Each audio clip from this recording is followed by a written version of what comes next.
సమాజంలో సమిష్టి భావన ఉండాలి అంటే అట్టడుగు నుంచి అల్లారుతున్నటువంటి సామాజిక వర్గాల భద్రత, సంక్షేమం, సాధికారికత రాజ్యాంగంలో పొందుపరిచిన రీతిలో రాజ్యాంగ క్రమంలోని రాజ్యాధికార భాగస్వామ్యం, వీటిని ఈ మధ్యకాలంలో మన తెలంగాణ ప్రాంతంలో ఎలుగెత్తి చాటుతున్నటువంటి వారిలో నా సోదరులు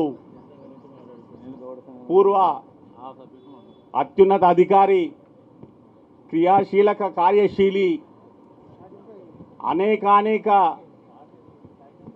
విజయాలు సాధించినటువంటి బహుజన బిడ్డ చిరంజీవులు గారు కనిపిస్తూ ఉన్నారు.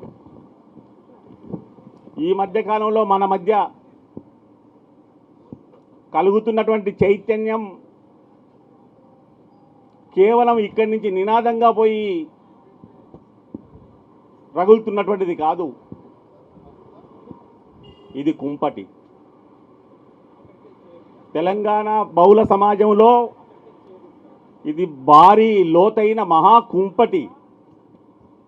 అందుకోసమే ఈరోజు చిరంజీవులు గారు, బాలరాజ్ గౌడ్ గారు, ఇతర మిత్రులందరూ BC intellectual forum, BC political front ఆధ్వర్యంలో ఇచ్చిన పిలుపుకు స్పందించి మాలలు మెడలో వేసుకొని సాయంత్రం వరకు నిరాహార దీక్షకు కూర్చున్నారు.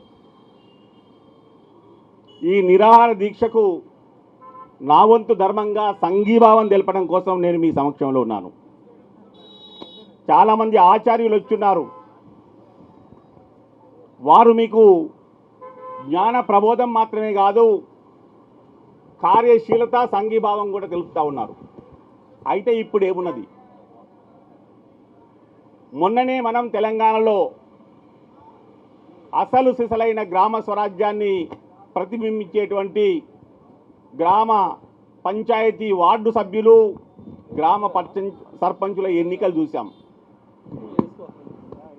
ఎక్కడైతే ఒక పోటీ ఏర్పడి అగ్రకులాల, అగ్రవర్ణాల అభ్యర్థి రంగంలో ఉంటే దానికి పోటీగా మన బహుజన బిడ్డ పోటీలోకి వస్తే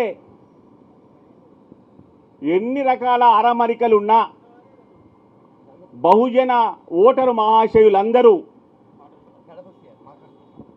నివురు గప్పిన నిప్పులాగా, అందుకోసమే కుంపటి అంటున్నా,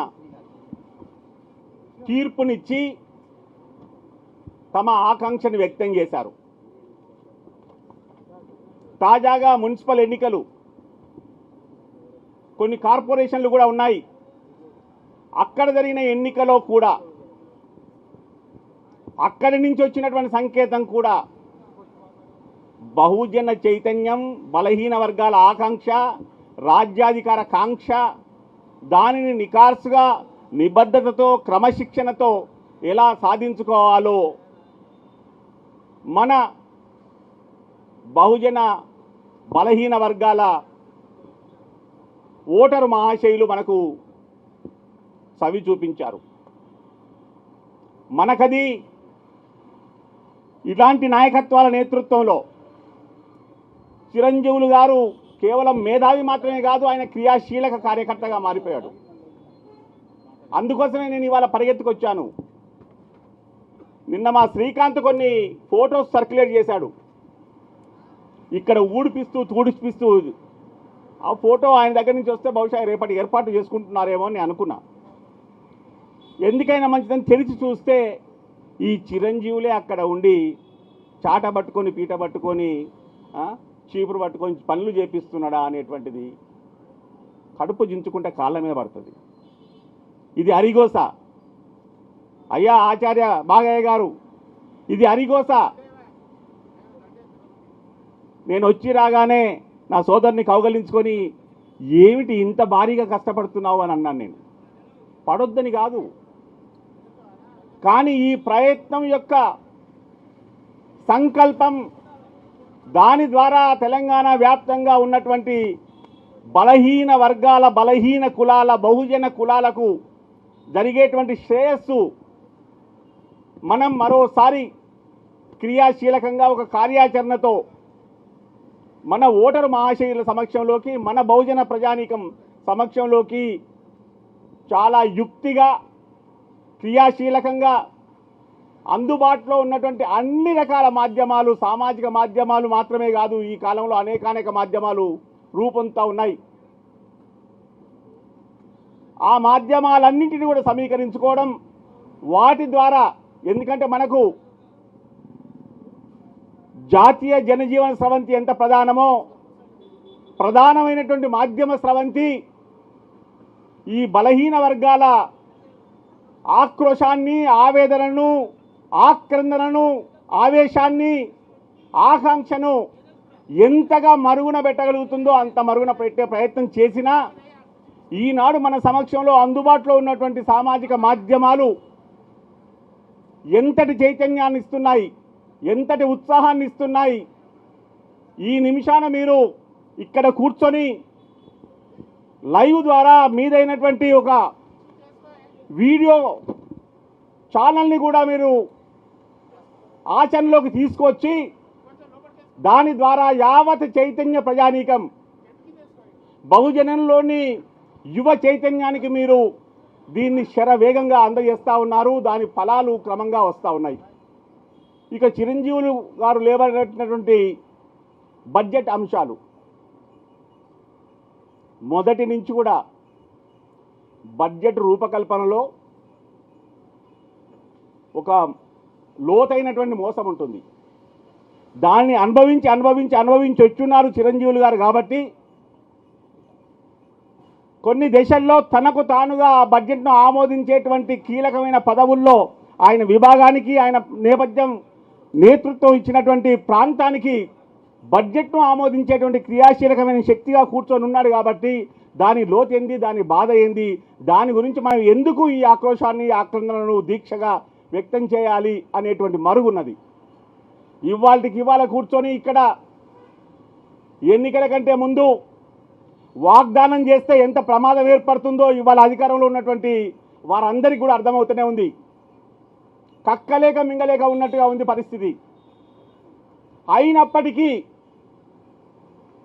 బడ్జెట్ ప్రతిపాదనల విషయంలో మనం మన ప్రజానీకంలోకి ఒక చైతన్యవంతమైనటువంటి సందేశాన్ని ఈ దిశలో తీసుకుపోవడం వల్ల కలిగే ప్రయోజనం ఏమైనా ఉంటుందా అనేటువంటి ఆలోచన మీ ద్వారా నేను ఒక ప్రస్తావన చేస్తూ ఉన్నాను. చిరంజీవులు గారికి కూడా తెలుసు, ఇప్పటికే బడ్జెట్ ప్రతిపాదనలు ముద్రణ అయిపోయాయి. 2 వారాల్లో కూర్చున్నటువంటి శాసనసభలో వాటి ప్రతిపాదన జరుగుతుంది. కానీ ఇవాళ ఇక్కడ మీరు చేసేటువంటి దీక్ష ఎంతో లోతుగా, ఎంతో దూరదృష్టితో పనిచేస్తుంది, ఎంతో కీలకంగా ఒక హెచ్చరికగా పనిచేస్తుంది. అందుకే దీన్ని ఒక ఉద్యమ స్వభావంగా స్వీకరించాల్సిన అవసరం ఉన్నదని, శాసనపరమైనటువంటి కష్ట నష్టాలు, చిక్కులు గుర్తెరిగిన వారిగా 1980 నుంచి పాత్రికేయునిగా, 1994 నుంచి క్రియాశీలక రాజకీయ ప్రజాహిత కార్యకర్తగా, కొంతకాలం శాసనకర్తగా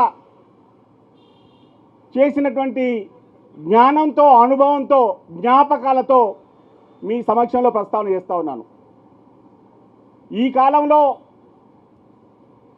ప్లాన్, నాన్ ప్లాన్ ప్రతిపాదనలతోటే నిధుల వ్యయం జరుగుతూ ఉంది. ప్రణాళికాబద్ధంగా సమకూర్చిన నిధుల యొక్క వ్యయం చాలా ఘోరాతి ఘోరంగా పడిపోతూ ఉన్నది. నాన్ ప్లాన్, ప్రణాళికేతర వ్యయం ద్వారానే ఏ ప్రభుత్వమైనా ప్రభుత్వాలు విచ్చలవిడిగా నిధుల వినియోగం చేసే క్రమం వచ్చింది. అందుకోసమే ప్రధానంగా మనం ఈ తెలంగాణ కూడలిని మాత్రమే ఎంచుకున్నాం. మనం అంత దేశమంతటికి చేసినటువంటి భారాన్ని తీసుకున్నది కాదు. అక్కడ కూడా జరుగుతూ ఉంది. వివిధ రాష్ట్రాల్లో నేను పాల్గొంటా ఉన్నాను. జాతీయ స్థాయిలో కూడా ఆందోళన చాలా విచిత్రమైన రీతిలో ఉంది. అందులో కూడా చిరంజీవులు గారు తన బృందాన్ని తీసుకొచ్చి అక్కడ వివిధ దేశాల్లో వారి ప్రతిపాదన కూడా చెప్పి వెళ్ళారు. దానిపైన కూడా చర్చ జరుగుతూ ఉంది. అయితే ఈ తెలంగాణ కూడలిలో బహుజన బిడ్డల్లో, బలహీన వర్గాల బిడ్డల్లో వచ్చిన చైతన్యానికి నిధుల విషయంగా జరిగేటువంటి మోసం నిధుల విషయంలో జరిగేటువంటి అలసత్వాన్ని మనం హెచ్చరికగా చెప్పాల్సినటువంటి అవసరాన్ని మీ విద్యుక్త ధర్మంగా స్వీకరించి మీరెంతో క్రమశిక్షణతో ప్రజాస్వామ్యబద్ధంగా ఈరోజు ఉదయం 10 గంటల నుంచి సాయంత్రం 5 గంటల వరకు ఇందులో కూర్చున్నటువంటి వారికి ఆ వ్యవధిలో సొమ్మసిల్లిపోయేటువంటి పరిస్థితి కూడా ఉంది మాలలు వేసుకున్నటువంటి వాళ్ళలో కొంతమందికి. ఈ రకమైన దీక్ష ద్వారా ప్రభుత్వానికి ఏ రకమైన చురుకు అందుతుందో చూద్దాం. కానీ మన బలహీన వర్గాల బిడ్డలకు తెలంగాణ వ్యాప్తంగా గ్రామ గ్రామాన ప్రతి మండలాన ప్రతి పట్టణాన ప్రతి చోట ఉన్నటువంటి మన బిడ్డలకు బడ్జెట్ ప్రతిపాదనలో వచ్చేటువంటి లోటుపాట్లలో లోపాలతో మరుగుతో మనకు జరిగేటువంటి మోసం గురించి వారి నాలుకపైన వారి మనసులో కలగాల్సిన అవసరం మీరు ఎలుగెత్తి చాటగలుగుతున్నారు. అందుకోసం ఇదే చైతన్యం కొనసాగాలి. ఇదే చైతన్యాన్ని ఇక్కడ నా సోదరులు చిరంజీవులు గారి నేతృత్వంలో సాగేటువంటి ఈ చైతన్యం ప్రతి జిల్లాకు, ప్రతి రెవెన్యూ డివిజన్కు, ప్రతి పార్లమెంటరీ నియోజకవర్గ పరిధికి, ప్రతి శాసనసభ నియోజకవర్గ పరిధికి, ప్రతి మండలానికి, వీలైతే ప్రముఖమైనటువంటి గ్రామాల్లో కూడా ఈ చర్చను ప్రోత్సహించేటువంటి వారు ఈ మాధ్యమం ద్వారా స్వీకరించి అక్కడికక్కడ కూర్చొని వారి జిల్లా పరిధిలో వారు ఎంచుకున్నటువంటి కార్యక్షేత్రం పరిధిలో మనకు అంటే బలహీన వర్గాలకు జరిగేటువంటి ఏ రకమైన ద్రోహం మోసం జరుగుతుందో మనం చైతన్యానికి రావాల్సిన అవసరం ఉంది. ఈ సందర్భం ద్వారా ఇవాళ మీరు చేసే ఈ ప్రయత్నం ఇదివరకే ఒక హెచ్చరిక చేస్తే తెలంగాణ వ్యాప్తంగా రాజకీయ పక్షాలన్నీ ఒళ్ళు దగ్గర పెట్టుకొని స్పందించడం మొదలుపెట్టాయి.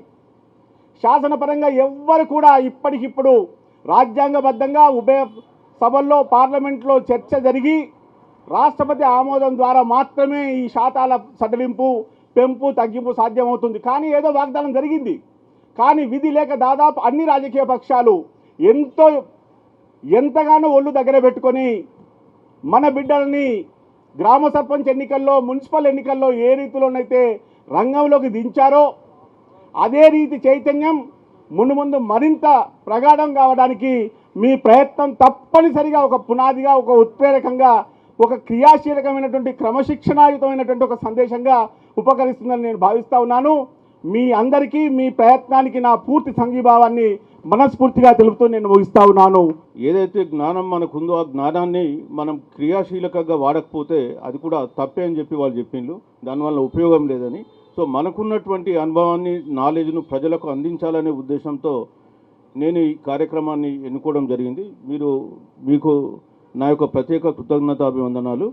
మరి ఏర్పాటు చేయడానికి కూడా కారణం ఏంటంటే తెలంగాణ బడ్జెట్లో తెలంగాణ రాష్ట్రం వచ్చిన తర్వాత తెలంగాణ బడ్జెట్లో బీసీలకు ఎట్లా అన్యాయం జరుగుతుందో మళ్ళీ తెలియజేయడం కొరకు మేము పెట్టినాం. యాక్చువల్గా ఇంతకుముందే February 2 సోమాజిగూడ ప్రెస్ క్లబ్లో నిర్వహించినాం. అయితే ఇక్కడ నిరాహార దీక్ష ఎందుకు పెట్టాల్సి వచ్చిందంటే మన ఆకలి బాధ ప్రభుత్వం అర్థం చేసుకుంటుందేమో అనే ఉద్దేశంతో నిరాహార దీక్ష కార్యక్రమాన్ని పెట్టినాం.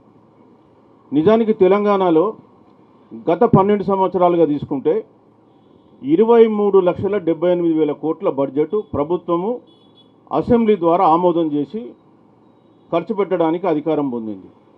అందులోకించి 20,78,000 కోట్లు ఖర్చు పెట్టింది. అంటే సుమారు 21 లక్షల కోట్లు ఖర్చు పెట్టింది. ఇది కాక బయట అప్పులు తీసుకొచ్చి ఒక 7 లక్షలు ఖర్చు పెట్టిండ్రు.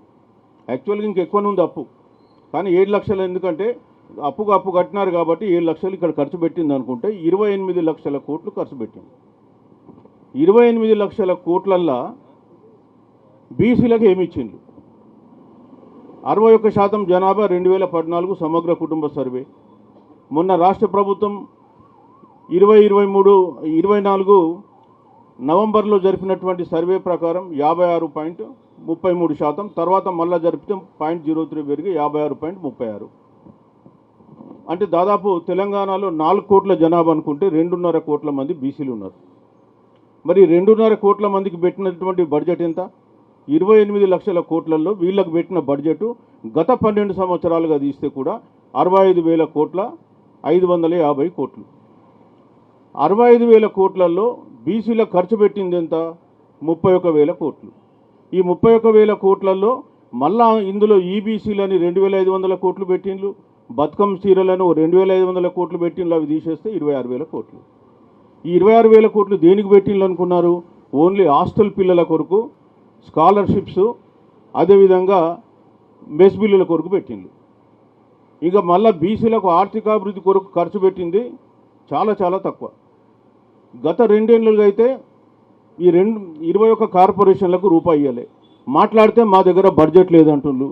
మరి బడ్జెట్ లేదన్నోళ్ళు మీరేమో ఇక్కడ ఫ్యాషన్ షోలు పెడతారు, ఓ 300 కోట్లు ఖర్చు పెట్టుకొని. ఇక్కడ వచ్చేసి మళ్ళీ ఈ ఫ్యాషన్ షోలు సరిపోలేవని చెప్పేసి వాళ్ళ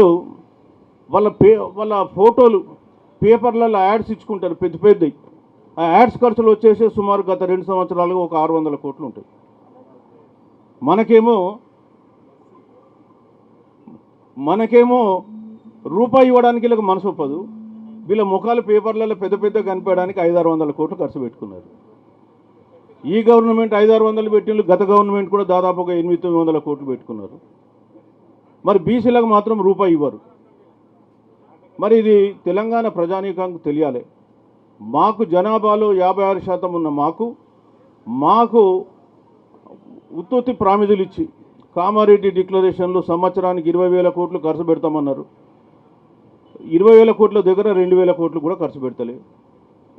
మరి ఎందుకు ఈ ఫాల్స్ ప్రామిదులు చేస్తున్నారు? మనకంటే నయం పక్కనున్న ఆంధ్రప్రదేశ్, అక్కడ కొత్త రాష్ట్రం, అక్కడ నిధులు వాళ్ళకు లేవు అనుకున్నా కానీ ఈ సంవత్సరం 51,000 కోట్లు బీసీలకు పెట్టిండు. పోయిన సంవత్సరం 47,000 కోట్లు పెట్టిండు. మరి మనకేమైందా? మరి మనకెందుకు పెడతలే? పక్కనున్న తెలుగు రాష్ట్రం ఆంధ్రప్రదేశ్లో 51,000 కోట్ల బడ్జెట్ పెట్టింది ఈసారి. మనం ఇట్లనే కూర్చుంటే మన డబ్బులు తీసుకెళ్ళి వాళ్ళు రకరకాల కార్యక్రమాలకు పెట్టుకుంటారు. ముఖ్యంగా మీరు చూస్తే ఇదే ప్రభుత్వం ఇరిగేషన్ కాంట్రాక్టర్లకు ఇతరులకు 70,000 కోట్ల పేమెంట్ ఇచ్చింది గత 2 ఇయర్స్లో. మరి 70,000 కోట్లు ఇరిగేషన్కి ఇవ్వడానికి ఉంటుంది కానీ ఒక 7 రూపాయలు మా కార్పొరేషన్లకు ఇవ్వడానికి దొరకదా మీకు మనసు? కేవలం బీసీలు మాత్రమే అనగదొక్కబడాలనా ఈ రాష్ట్రంలో? అందరూ చల్లగా ఉండాలి, ఒక బీసీలు మాత్రం ఓటేసిన పాపానికి వీళ్ళని అనగదొక్కాలి. అది జరుగుతున్నటువంటి వాస్తవం ఈ రాష్ట్రంలో. మరి ఆ ఉద్దేశం కొరకే, దాన్ని ఎక్స్పోజ్ చేయడం కొరకే ఈరోజు ఈ సమావేశం ఏర్పాటు చేసినాం. బీసీ ప్రజలకు చెప్పేది ఒకటే, మా తరఫున మేము జరుగుతుంది చెప్తాం, మీ తరఫున మీరు చేయాల్సిన పోరాటం మీరు చేయకపోతే ఏ ప్రభుత్వం కూడా వినదు. ప్రభుత్వం మాట్లాడితే మా దగ్గర డబ్బులు లేవు, మమ్మల్ని కోసుకొని తినండి, మా దగ్గర డబ్బులు లేవు అన్నోళ్ళు గాంధీ విగ్రహానికి 5,000 కోట్లు పెడతారా? మూసీ రివర్ ఫ్రంట్ డెవలప్మెంట్ అని 1,00,000 కోట్లు పెడతారా? మరి ఇవన్నిటికీ డబ్బులు వచ్చినాయి, మనకు డబ్బులు రావా? మనకు మాత్రమే డబ్బులు రావా? ఈ విషయం మనం అర్థం చేసుకోవాల్సింది ఉంది. ఎవరు మనల్ని మోసం చేస్తుండ్రు, ఎట్లా మోసం చేస్తుండ్రు అని. సో ఈ విషయం తెలియజేయడం కొరకు ఈరోజు సమావేశం పెట్టినాం.